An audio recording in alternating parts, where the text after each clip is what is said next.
Parashat Re'eh, Deuteronomy chapter 11 verse 26 to chapter 16 verse 17. Chapter 11 verse 26. See, I am setting before you today a blessing and a curse. The blessing, if you listen to the mitzvot of Adonai your God that I am commanding you today. But the curse, if you do not listen to the mitzvot of Adonai your God, but turn from the way I am commanding you today, to go after other gods you have not known. Now when Adonai your God brings you into the land you are going in to possess, you are to set the blessing on Mount Gerizim and the curse on Mount Ebal. Are they not across the Jordan toward the west, in the land of the Canaanites, who dwell in the Arabah, opposite Gilgal, beside the oaks of Moreh? For you are about to cross over the Jordan to go in to possess the land Adonai your God is giving you. You will possess it and dwell in it, and you will take care to do all the statutes and ordinances that I am setting before you today. Chapter 12. These are the statutes and ordinances that you are to make sure to do in the land that Adonai, the God of your fathers, has given you to possess all the days that you live on the earth. You must utterly destroy all the places where the nations that you will dispossess serve their gods, on the high mountains and on the hills and under every green tree. You are to tear down their altars, smash their pillars, burn their Asherah poles in the fire, and cut down the carved images of their gods, and you are to obliterate their name from that place. You are not to act like this toward Adonai your God. Rather, you are to seek only the place Adonai your God chooses from all your tribes to put his name to dwell. There you will come. There you are to bring your burnt offerings and your sacrifices, your tithes, the offering of your hand, your vow and freewill offerings, and the firstborn of your herd and of your flock. There you and your households will eat before Adonai your God, and rejoice in every undertaking of your hand, as Adonai your God has blessed you.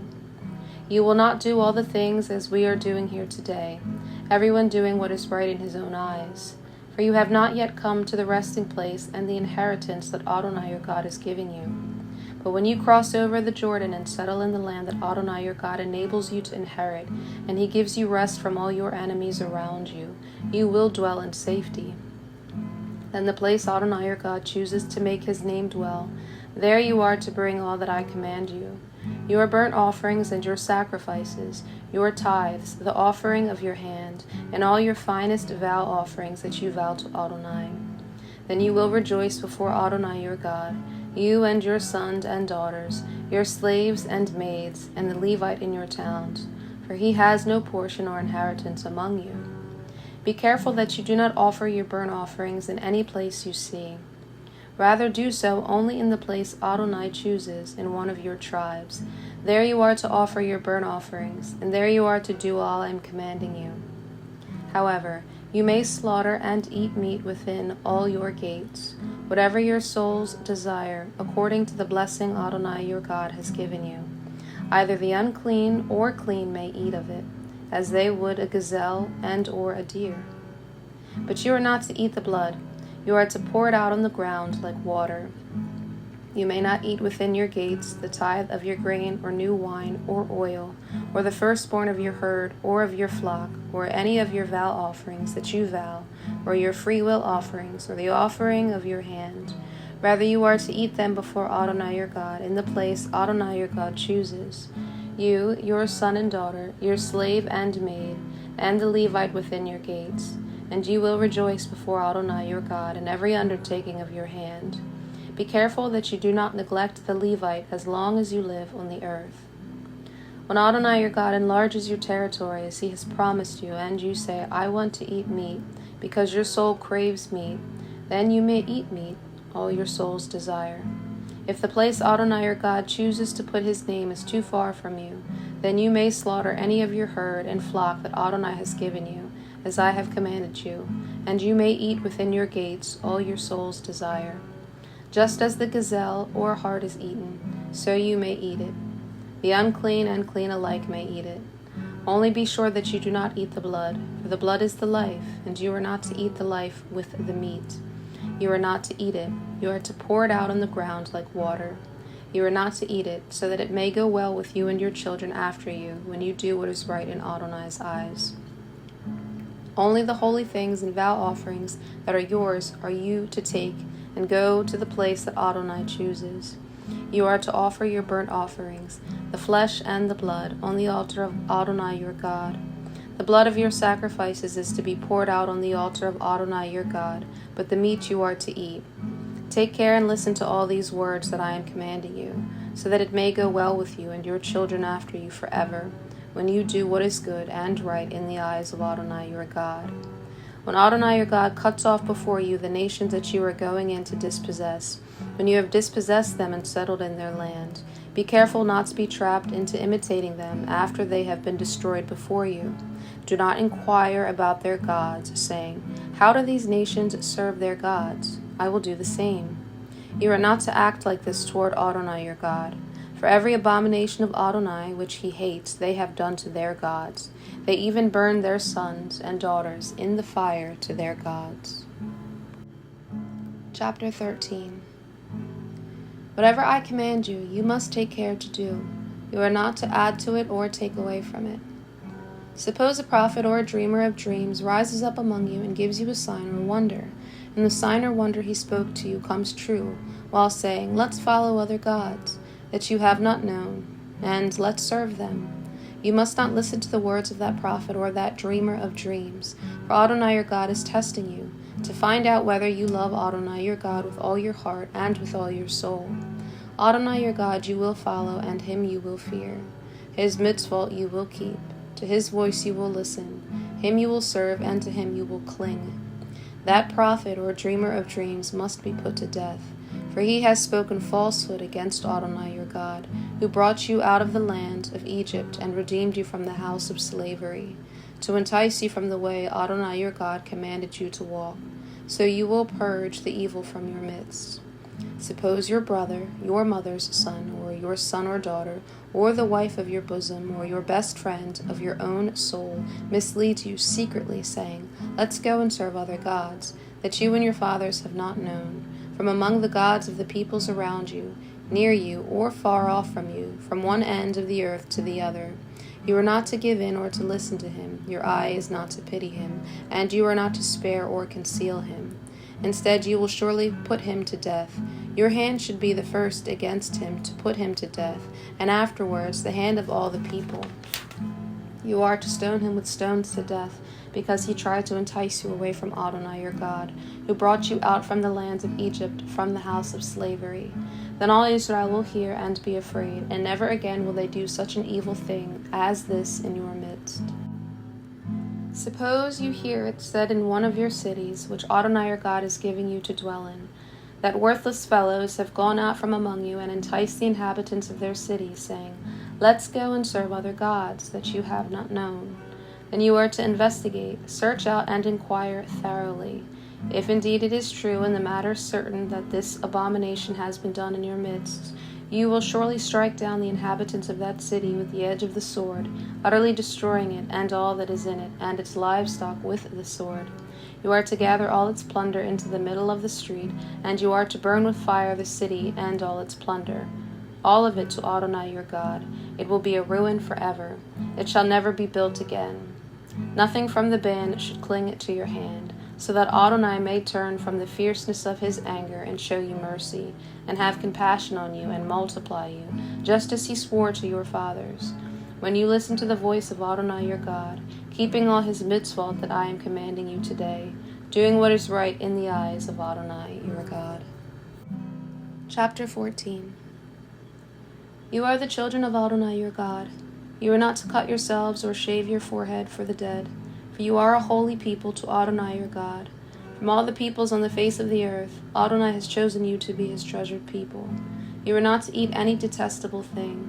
These are the animals you may eat: the ox, the sheep, the goat, the deer, the gazelle, the roebuck, the wild goat, the ibex, the antelope, and the mountain sheep.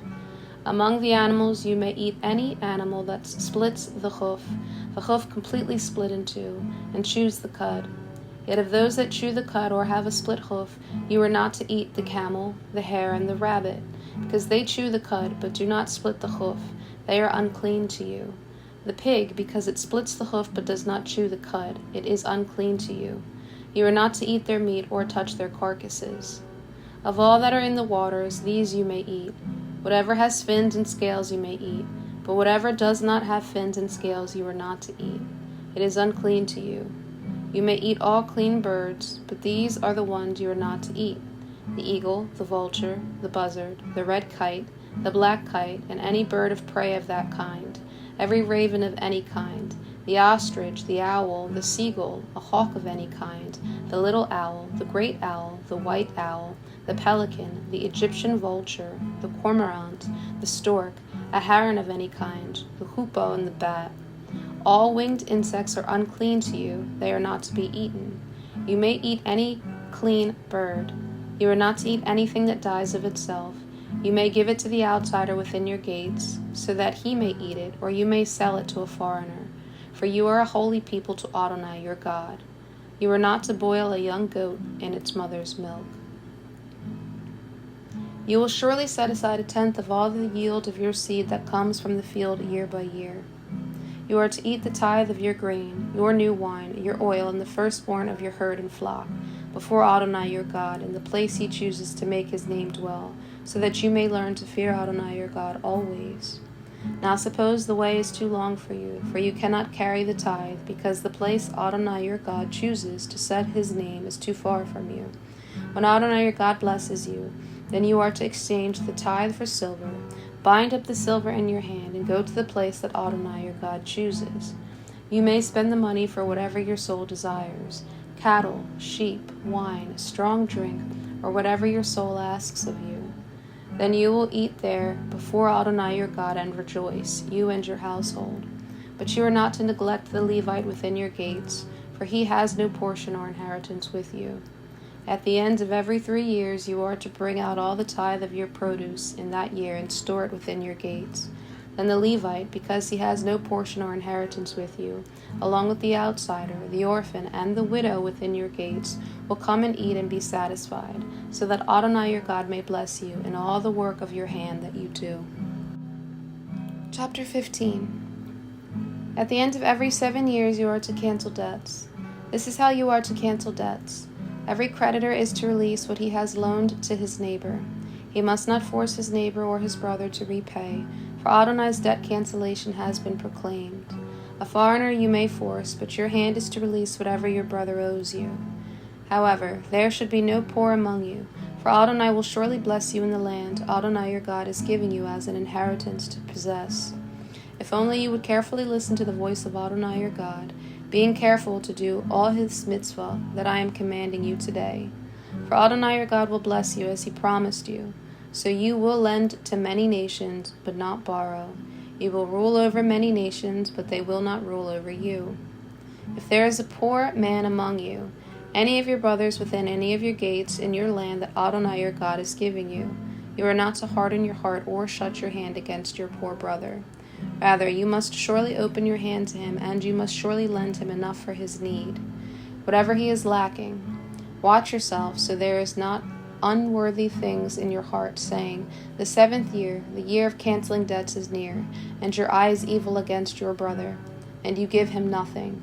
Then he may call out to Adonai against you, and it will be a sin upon you. You must surely give to him, and your heart is not to be grieved when you give to him. For because of this thing, Adonai your God will bless you in all your work and in every undertaking of your hand. For there will never cease to be poor people in the land. Therefore I am commanding you, saying, you must surely open your hand to your brother, to your needy and poor in your land. If your fellow Hebrew, a man or woman, is sold to you and serves you 6 years, then in the 7th year you are to set him free. When you set him free, you are not to send him away empty-handed. You are to surely provide for him from your flock and threshing floor and winepress. As Adonai your God has blessed you, you are to give to him. You will remember that you were a slave in the land of Egypt, and Adonai your God redeemed you. Therefore I am commanding you this thing today. Now if he tells you, I will not go away from you, because he loves you and your household, since he is well off with you, then you are to take an awl and put it through his ear to the door, and he will be your servant forever. And to your female slave you are to do the same. It should not seem hard to you when you set him free from you, for he has served you 6 years, double the value of a hired worker. So Adonai your God will bless you in all that you do. All the firstborn males that are born in your herd and your flock you are to consecrate to Adonai your God. You are to do no work with the firstborn of your herd, or shear the firstborn of your flock. You are to eat it before Adonai your God year after year in the place Adonai chooses, you and your household. But if it has any blemish, if it is lame or blind, or has any serious blemish, you are not to sacrifice it to Adonai your God. You are to eat it within your gates, the unclean and the clean together, just as they eat the gazelle or deer. Only its blood you are not to eat. You must pour it out on the ground like water. Chapter 16. Observe the month of Aviv and keep the Passover to Adonai your God. For in the month of Aviv, Adonai your God brought you out from Egypt by night. You are to sacrifice the Passover offering to Adonai your God from the flock and the herd, in the place Adonai chooses to make his name dwell. You are not to eat hametz with it. For 7 days you are to eat matzot with it, the bread of affliction, for you came out from the land of Egypt in haste. Do this so that all the days of your life you will remember the day when you came out from the land of Egypt. No hametz should be seen with you in all your territory for 7 days, and none of the meat you sacrifice on the evening of the first day may be left overnight until the morning. You may not sacrifice the Passover offering within any of your gates that Adonai your God is giving you. Rather, at the place Adonai your God chooses to make his name dwell, there you will sacrifice the Passover offering in the evening at sunset, the time of your coming out from Egypt. You are to cook and eat it at the place Adonai your God chooses. Then you will turn around in the morning and journey home. For 6 days you are to eat matzot. On the 7th day there is to be a solemn gathering for Adonai your God. On it you are to do no work. 7 weeks you are to count for yourself. From the time you begin to put the sickle to the standing grain, you will begin to count 7 weeks. Then you will keep the feast of Shavuot to Adonai your God, with the measure of a freewill offering from your hand, which you are to give according to how Adonai your God blesses you. So you will rejoice before Adonai your God in the place Adonai your God chooses to make his name dwell. You, your son and daughter, slave and maid, Levite and outsider, orphan and widow in your midst. You will remember that you were a slave in Egypt, and you are to take care and do these statutes. You are to keep the feast of Sukkot for 7 days, after gathering in the produce from your threshing floor and winepress. So you will rejoice in your feast, you, your son and daughter, slave and maid, Levite and outsider, orphan and widow within your gates. 7 days you will feast to Adonai your God in the place he chooses, because Adonai your God will bless you in all your produce and all the work of your hand, and you will be completely filled with joy. 3 times a year all your males are to appear before Adonai your God in the place he chooses, at the feast of Matzot, the feast of Shavuot, and the feast of Sukkot. No one should appear before Adonai empty-handed. The gift of each man's hand, according to the blessing Adonai your God has given you. Isaiah chapter 54, verse 11 to chapter 55, verse 5. Afflicted one, storm-tossed, unconsoled, behold, I set your stones in antimony, lay your foundations with sapphires, make your pinnacles of rubies, your gates of crystal, and all your walls of precious stones. All your children will be taught by Adonai. Your children will have great shalom. In righteousness you will be established. You will be far from oppression, for you will not fear, and from terror, for it will not come near you. Behold, anyone fiercely attacking is not from me. Whoever stirs up strife with you will fall because of you. Behold, I created the smith who blows the fire of coals and produces a weapon for its work, and I created the destroyer to ruin. No weapon formed against you will prosper, and you will condemn every tongue that rises against you in judgment. This is the heritage of Adonai's servants. Their vindication is from me. It is a declaration of Adonai. Ho, everyone who thirsts, come to the water, and you who have no money, come, buy and eat. Come, buy wine and milk, without money and without cost. Why do you spend money for what is not bread, your wages for what does not satisfy? Listen diligently to me, eat what is good, and delight yourself in abundance. Incline your ear and come to me. Listen so that your soul may live. I will make an everlasting covenant with you, the trustworthy loyalty to David. Behold, I made him a witness to the peoples, a leader and commander for the peoples. Behold, you will summon a nation you do not know, and a nation that did not know you will run to you, because of Adonai your God, and the Holy One of Israel, for he has glorified you. John chapter 7, verse 37 to 52. On the last and greatest day of the feast, Yeshua stood up and cried out loudly, "If anyone is thirsty, let him come to me and drink. Whoever believes in me, as the scripture says, out of his innermost being will flow rivers of living water." Now he said this about the Ruach, whom those who trusted in him were going to receive. For the Ruach was not yet given, since Yeshua was not yet glorified. When they heard these words, some of the crowd said, "This man really is the prophet." Others were saying, "This is the Messiah." Still others were saying, "The Messiah doesn't come from the Galilee, does he? Didn't the scripture say that the Messiah comes from the seed of David and from Bethlehem, David's town?" So a division arose in the crowd because of Yeshua. Some wanted to capture him, but no one laid hands on him. Then the guards returned to the ruling Kohanim and Pharisees, who asked them, "Why didn't you bring him?" "Never has anyone spoken like this man," the guards answered.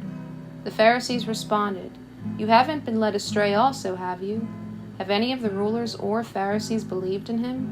No, but this mob that doesn't know the Torah, they are cursed." Nicodemus, the one who had come to Yeshua before and was one of them, said to them, "Our Torah doesn't judge a man unless it first hears from him and knows what he's doing, does it?" They answered him, "You aren't from the Galilee too, are you? Search and see that no prophet comes out of the Galilee."